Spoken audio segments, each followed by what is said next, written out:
3천만 원으로 시작해서 이걸 7년 만에 8억으로 불렸다. 최근에는 평균 연수익이 100%다. 네네네네. 그러면 궁금한 건 과연 어디에 투자해서 이렇게 버셨나? 예.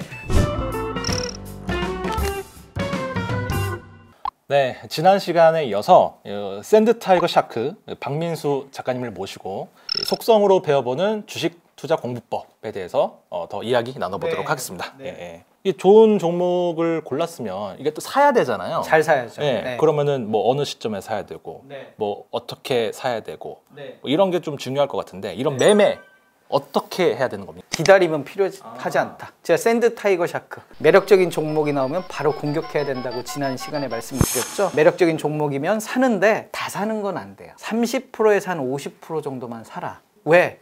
나에게는 30% 사고 70% 살 그런 여유분이 있잖아요. 네네. 몇 가지 그 매매 원칙 말씀을 드리면 첫 번째는 제가 손절매 안 한다고 그랬잖아요. 그러니까 추가 매수 전략. 매수를 나눠서 사야 된다. 그럼 몇 번을 나눠서 사야 될 거냐? 그것도 중요하잖아요.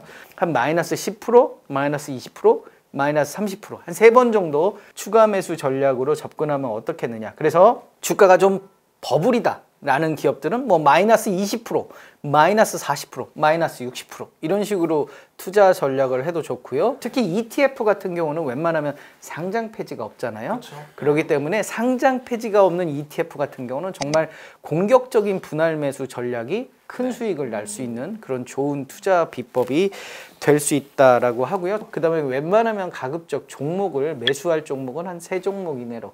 이게 종목이 너무 많으면 회사 일이 집중이 안 돼. 그렇죠. 딴 생각 나고 복잡해. 그리고 이 종목을 깊이 알 수가 없어요. 그럴 바에는 한 3종목 이내로 집중해가지고 사고 추가 매수 전략으로 이렇게 접근하는 것도 매력적인 방법이다. 그리고 저는 마지막으로 기관과 외국인을 좀 따라했으면 좋겠어요. 왜냐? 그 사람들은 내부 통제 기준이 철저하기 때문에 아무 종목이나 안 사요. 외국인 기관 투자가와 내국인 기관 투자가가 사는 종목들, 특히 둘 다 사는 종목들, 이런 종목들에 집중해서 투자하면 매력적인 수익을 거두지 않을까라고 생각을 하고요. 그리고 마지막으로 수익 난 날은 좀 시세판을 껐으면 좋겠어요. 진짜 좋은 말씀이신 것 같아요. 네. 그래서 저는 화장실 갈 때만 시세판을 봐라 라고 이야기를 드렸더니 어떤 분이 댓글로 저는 20분마다 화장실을 갑니다 뭐 이런 말씀을 드리시더라고요. 어찌됐든 이 좀 본업이 좀 충실했으면 좋겠어요. 이게 왜 시세판을 자주 보냐면 불안해서 그래요. 왜 불안하냐면 이 합리적인 매매 시점을 모르기 때문에 불안한 거예요. 혹시 내가 이 시세판을 안 보는 사이에 급등하는 거 아니야? 이런 어떤 생각들이 있기 때문에 불안해서 계속 보는 건데, 먼저 내가 공부하고 분석하고 투자하면 전혀 불안하지 않다. 조바심 낼 필요 없다. 그런 의미에서 시세판은 잠시 꺼두시고 커피 한 잔의 여유를 즐기시길, 커피 한 잔의 여유 바랍니다.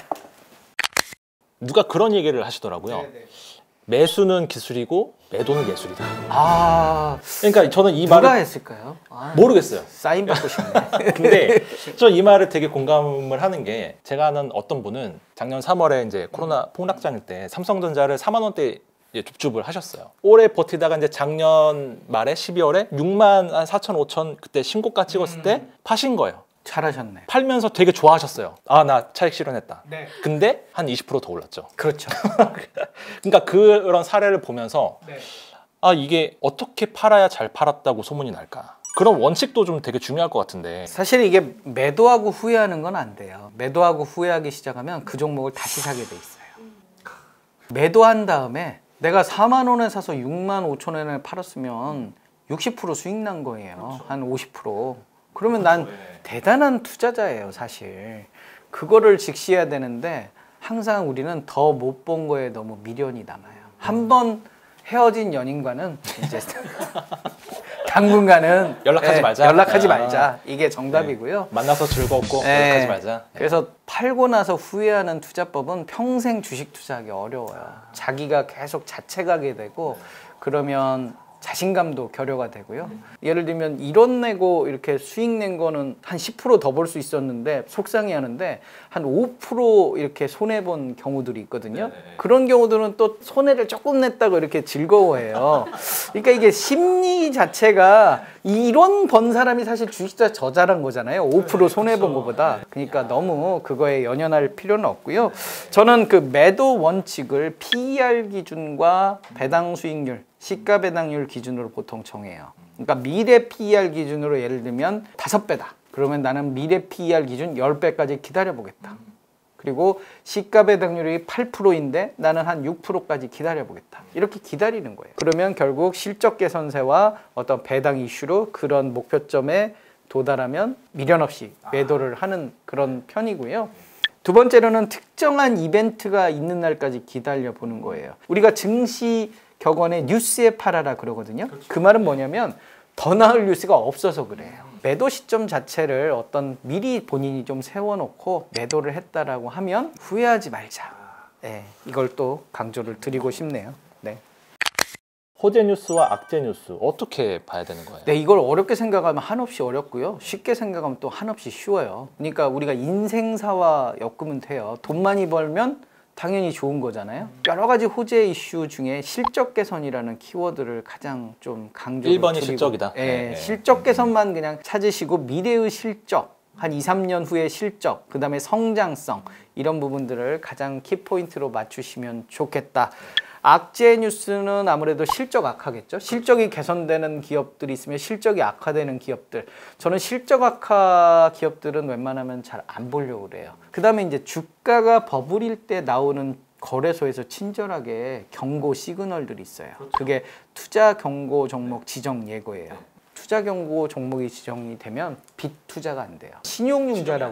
융자라고 그러잖아요. 또 미수라고도 하는데 주가 거래량이 적어지니까 세력들이 이사 가요. 그래서 투자 경고 종목 지정이 되면 거래량이 현격하게 줄면서 주가가 이렇게 하락하는 경향들이 한 8, 90% 나타나요. 한 가지 더 말씀을 드리면 부실기업은 상장 폐지나 관리 종목에 지정될 가능성이 높아요. 관리 종목이 뭐냐면 우리가 군대에서 보통 관심사병이라고 그러잖아요. 그러니까 1년 후면 상장 폐지될 애들이에요. 상장 종목들은 1년에 한 번씩 사업 보고서를 제출해야 돼요. 그 회계법인의 감사를 받아서 제출해야 되는데 회계법인에서 친절하게 갖고 가시라고 그래. 우리는 감사를 못 하겠다. 왜? 너희들이 너무 적자가 심해서 이걸 믿을 수가 없다. 유식한 말로 감사 의견 거절이라고 그래요. 감사 의견이 거절되는 기업들도 상장 폐지예요. 그럼 그게 언제 주로 발생되느냐? 3월에서 4월 달에 쏟아져 나와요. 곧 있으면 나오겠네요. 그렇죠. 그러니까 지금 이 시점에 적자가 심한 기업을 사는 건 내 주식이 휴지가 될 수 있다. 그러니까 초지일관 기승전결 실적이에요. 실적이 좋은 기업을 사고 실적이 나쁜 기업을 사지 말자. 네, 그런 이야기 말씀을 드리고 싶어요. 3천만 원으로 시작해서 이걸 7년 만에 8억으로 불렸다고 얘기를 하신 거잖아요. 그리고 그 비법을 이제 책에다 이제 쓰신 거고. 그러면 궁금한 건 과연 어디에 투자해서 이렇게 버셨나? 아, 내가 생각했을 때 이거는 진짜 잘했다고 했던 것만 한두 개 정도만 소개해 주신다면. 한목 에스폼이 좀 기억이 나요. 예, 어떤 그 일감 몰아주기 이슈가 좀 있었어요. 그래서 공정위에서 이렇게 판단이 좀 기다리고 있었고, 그 다음에 실적 대비해서 너무 저평가, 미래의 실적 대비해서 너무 저평가되어 있다라고 판단을 제가 좀 했었거든요. 이게 거푸집이라고 건설에 쓰이는 거푸집을 만드는 회사였는데, 그래서 제가 사고 나서 계속 떨어졌어요. 떨어질 때마다 저는 제가 말한 투자 원칙, 저평가된 기업인데 더 저평가됐으니까 제가 공격적으로 한 4번 정도 추가 매수 전략을 취해서 3천만 원씩 4번 정도 추가 매수를 하니까 한 1억 2천 정도 되더라고요. 그 당시에는 제가 금액 제한이 없어서 공정위 어떤 발표가 나고 기업에서 이제 일감 물어주기를 더 이상 하지 않겠다라는 발표를 하면서 기업 실적이 이제 기존에도 좋았는데 더 좋아지는 거죠. PER이 그때 기준으로 미래 PER이 한 300? 뭐 이랬거든요. 그래서 제가 그때 한 60% 정도, 60, 70% 정도 수익을 내고 나왔었거든요. 이게 몇 개월 만에요? 그게 한 2달 만에. 2달 만에? 네, 그렇게 되었었죠. 왜냐면 저평가 기업은 속이지 않는다라는 그런 목적 하에 했었고요. 그 다음에 이제 저는 계절주를 상당히 좋아해요. 계절은 1년마다 돌아온다. 그래서 좀 안타까운 얘기인데 우리가 봄철마다 미세먼지가 굉장히 심해지고 있잖아요. 한 5, 6월쯤 이때 매수를 하고 그 다음 해까지 기다리면 한 못해도 20-30%, 많게는 한 70-80% 이렇게 상승하더라. 이런 오래된 그런 패턴을 이용해서 투자를 해서 레귤러하게 이렇게 수익들을 많이 얻어 왔었죠. 네. 제일 중요한 거는 그럼 현재 관심 있게 보시는 종목이 뭔가? 사람들이 그게 좀 많이 궁금할 것 같아요. 저의 포트폴리오는 요즘 ETF 중심으로 하고 있어요. 국내 ETF가 아니라 해외 ETF? 일단 저는 국내 ETF에 국내 좀 ETF? 집중을 하고 있고요. 네. 저는 올해 2021년 강조드리는 세 가지 섹터는 반도체, 2차 전지, CMO 세 가지를 이야기를 드리고 싶어요. 이 반도체는 사이클 타는 산업이잖아요. 네. 설비 투자할 때마다 한 번씩 출렁출렁 하는데 2017년과 2018년 한 번 큰 상승세를 보여줬어요. 삼성전자 실적을 4년간을 놓고 봐도 2017년, 2018년 대비해서 작년이 반토막 났거든요. 그래서 추세 흐름이 올해는 슈퍼 사이클로 이어질 거다. 최근 들어서 자동차에 들어가는 반도체가 지금 품절 사태가 일어날 정도로 반도체가 뜨거운 열기예요. DDR5라고 올해 차세대 D램이 출시가 돼요. 이런 부분들이 아무래도 차세대 D램이 출시가 되면 공급량이 한꺼번에 풀리지 않아요. 그렇기 때문에 공급량이 적어서 가격 인상 유인분이 있고요. 5G 투자가 올해 적극적으로 이제 코로나 이후에 발생되면서 반도체 그리고 클라우드의 어떤 성장성 그리고 인텔도 이제 삼성전자의 파운드리, 비메모리 반도체 위탁 생산 부분을 확장하려고 하고요. 지금 TSMC와 삼성전자가 한판 벌이고 있잖아요. 근데 TSMC의 성장은 삼성전자의 성장을 가져올 수밖에 없어요. 왜냐하면 삼성도 TSMC를 따라가기 위해서 노력을 하거든요. 오늘 그 삼성전자가 특별 배당 발표했잖아요. 그런 부분들도 앞으로 한 5년간 계속 고배당 이슈가 있을 것 같고요. 두 번째로는 이제 전기차예요. 전기차는 10년 동안 꾸준하게 성장할 그런 매력적인 그런 투자 분야가 아니겠느냐. 그래서 작년에 300만 대 정도 팔았는데요. 올해는 한 500만 대 정도 전기차를 판매한다고 하고요. 2023년에는 1000만 대 정도 신차 규모가 그렇게 될 것 같고요. 전기차뿐만 아니라 우리가 전기차 2차 전지, 음극재, 양극재 가운데 있는 분리막 그 사이를 전해질이 왔다 갔다 하면서 열을 내는 건데요. 2차 전지 산업은 꼭 전기차가 아니라도 최대 수혜를 입는 그런 업종이 되지 않겠냐라는 생각이 저는 들어요. 우리나라에 있는 2차 전지 ETF들을 몇 개 소개를 시켜드리면은요. 코덱스 2차 전지 산업, 그 다음에 타이거 2차 전지 테마, 그리고 타이거 KRX 2차 전지 K 뉴딜 이런 세 가지 ETF들이 있어요. 사실 이 타이거 KRX 2차 전지 K 뉴딜은 완성 배터리 메인 3총사 있죠? LG화학, 삼성 SDI, SK 이노베이션 그걸 75% 이상 담고 있어요. 그러니까 그 기업에 포커스를 맞춘 ETF고요. 코덱스 2차 전지 산업은 그 세 기업의 비중이 제일 작아요. 대신 음극재, 양극재, 분리막, 전해질 이런 기업들의 비중이 굉장히 높다. 그러니까 대형 배터리 셀에 집중할 거냐 아니면 소형 그거에 따라서 코덱스냐 타이거 2차 전지 뉴딜이냐 이렇게 선택을 하시면 되고요. 타이거 2차 전지 테마는 5대5예요. 비중이. 그러니까 선택을 그렇게 하시면 어떨까? 마지막에는 CMO 기업들을 이야기할게요. 백신 위탁 생산이라고 보시면 되고요. 2019년은 우리가 두 가지 키워드예요. 진단 키트와 백신 개발. 올해는 백신의 접종이에요. 그래서 지금 2월 달부터 접종이 시작된다고 했는데요. 접종이 시작되면 이제 백신이 본격적으로 매출에 반영이 되기 시작하는 거예요. 그런데 전 국민이 다 맞아야 돼요. 이거는 매출이 보장된 그런 산업이고 정기적으로 또 맞아야 돼요.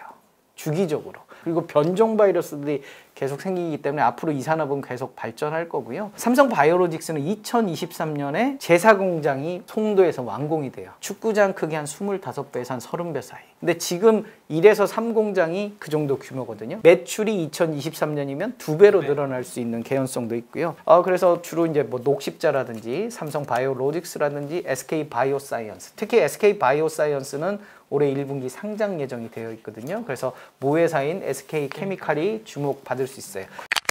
마지막으로 네네. 근래 이제 급격히 이제 주린이 분들이 많이 이제 유입이 되시면서 조급해하시는 분들이 많으신 것 같아요. 이런 주린이 분들에게 꼭 좀 해주고 싶은 말씀이 있다면. 도전은 아름다운 거예요. 네, 그래서 도전하지 않고 인생이 바뀌진 않아요. 그러니까 우리가 조상 탓 해봐야 얻는 거 없고요. 다 내 탓이에요. 그렇기 때문에 내가 어떤 마음가짐을 가지고 투자하느냐가 굉장히 중요하고 늦었다고 생각할 때가 사실 가장 빠른 거예요. 그래서 한번 도전해 보시고요. 우리가 사당 오락이라고 그러잖아요. 그쵸. 그래서 4시 오랜만에 들어보네요. 사당 오락. 고3 때 네. 정말 코피 쏟아가면서 공부했잖아요. 네, 4시간 자면 붙고 5시간 네. 자면 떨어진다. 네, 같은 말씀을 드리고 싶어요. 4시간 주무시면 주식 투자로 부자 되실 수 있고 5시간 주무시면 안 된다. 무슨 얘기냐? 그만큼 주식 투자에 대해서 내 생각을 할 시간을 많이 가져라. 출퇴근 시간에 뉴스 검색도 하고 그 다음에 종목 분석도 해보고 그렇게 노력하다 보면 여러분들도 부자 될 수 있다. 이렇게 말씀을 드리고 싶어요. 좋은 말씀 감사합니다. 그 작가님 말씀처럼 사실 지금 막 들어오신 분들은 조금 조급할 수도 있고 좀 늦지 않았을까 이런 생각을 하실 수도 있는데 너무 조급한 생각 갖지 마시고 천천히 공부하고 노력하다 보면 언젠가 좋은 성과가 있을 거라고 생각이 듭니다. 이 영상 재밌게 보셨다면 구독과 좋아요도 부탁드립니다. 네, 감사합니다. 감사합니다.